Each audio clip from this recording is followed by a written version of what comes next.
айқастыруды қалай жалғастырамыз? 5 петляны. Бірінші негізі 15 петляда айқастыруда. Ортасындағы 5 петля бірде солға, бірде оңға ғана ауысып, екеу ауысып отырады. Ортасындағы 5 петля бірде солға, бірде оңға. Ол қалай көрсетейін. Бірінші 5 петляны тоқып аламыз. 1, 2, 3, 4, 5.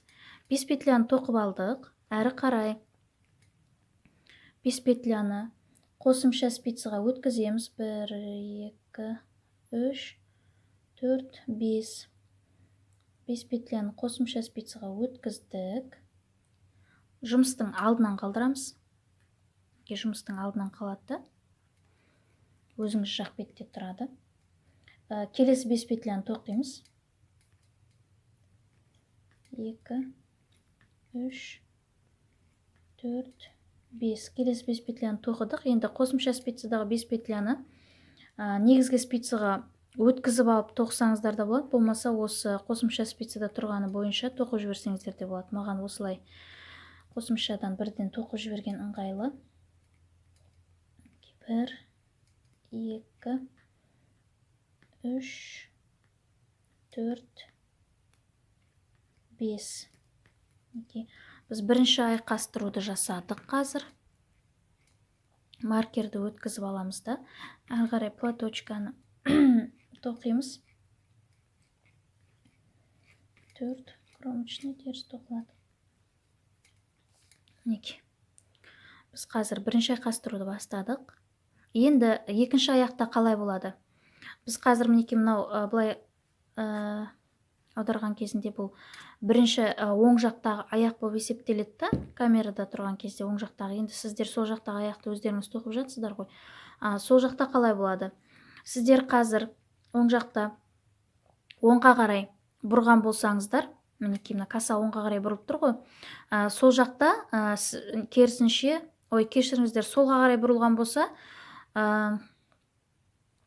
екінші аяқта, яғни сол аяқта ол керісінше оңға қарай, яғни осы бұрылысқа қарау керек. Бұл бір-біріне қарап тұрады. Егерде теріс бұрылса, ол да теріс бұрылу керек. Ол үшін қалай? Мен сіздерге шпаргалка жасап қойдым. Мынау бірінші аяқтікі, мынау екінші аяқтікі. Негізінде бір каса өзі бір рапорттан тұрады. Бір рапорттың өзі 7 қатардан тұрады. 7 қатардың әрбір 4-ші қатарында тоқисыз да, әрі қарай тағы да 3 қатар тоқып, 8-ші қатарында келесі айқасу басталады. Сонда мінекей мынау 8-ші қатарында мына екінші айқастыру болады. Сол кезде толық осы тоқуды болған кезде сізде бір рапорт аяқталады.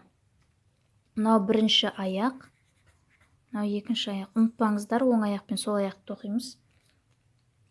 Оң солды білу үшін мінекей касаңызды былай тұрса, каса басында тұрса оң аяқ, мына жағында бұрған кезінде сол аяқтікі тұрады. Экранның бетімен есептейміз. Түсінікті деп ойлаймын. Мінекей біз қазір былай тоқыдық. 5 петля тоқып алдық. Біріншінде 5 петляны тоқып алдық. Одан кейін 10 петляны айқастырдық қой. 5 петляны жұмыстың алдында қалдырдық өзіміз жағында. Келесі 5 петляны тоқып жіберіп, қосымша спицаны тоқыдық. Ал 5 петляны алдында, артында қалдыруды білсеңіздер болды. Енді екінші аяқта бірінші 5 петляны жұмыстың артына қалдырып аласыздар да, мінекей мынандай 5 петляны бірден жұмыстың артына қалдырып алып, келесі 5 петляны тоқисыздар. Қосымша спицадағы петляны қайтарып тоқисыздар да, одан кейін қалған 5 петляны тоқисыздар. Енді қазір теріс бетті өздеріңіз бір қатар тоқисыздар. Оң бет тағы да бір қатар тоқисыздар, және теріс бет тағы бір қатар. 3 қатар тоқып, 4-ші қатарда айқастыруда кездесетін боламыз. 3 қатарды тоқып алдық. 4-ші қатар тоқып жатырмыз. Платочка тоқылып жатыр қазір.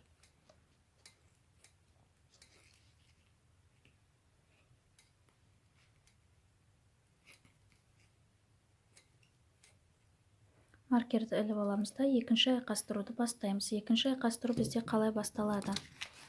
Екінші айқастыру 5 петляны жұмыстың артына өткізіп аламыз. Яғни біз бірден бұл жолы айқастыруды бастаймыз. Мінекей мына 5 петляны қосымша спицаға өткізіп 2, 3, 4, 5 жұмыстың артына.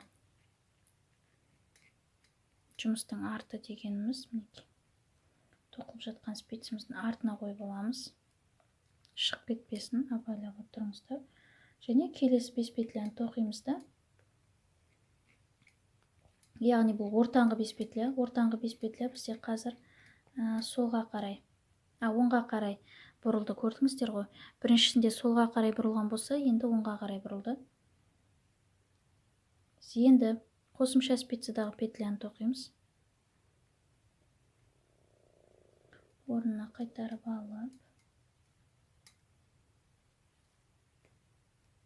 Орнына қайтарып алып, мына спицаға қайтадан негізгі спицаға өткізіп алып тоқсаңыздар да болады. Мен қосымшадан бірден тоқи берейін. 1, 2, 3, 4, 5 мінекей.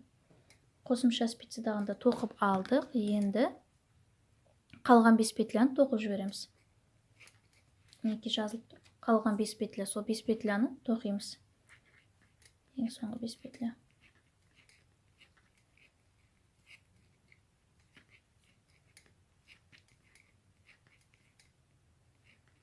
Платочка, кромочный, изнаночный тоқылады. Енді мынау екінші аяқта, мына көрсеткеніміздей бұл бірінші аяқтағы болса, мынау екінші аяқтағы.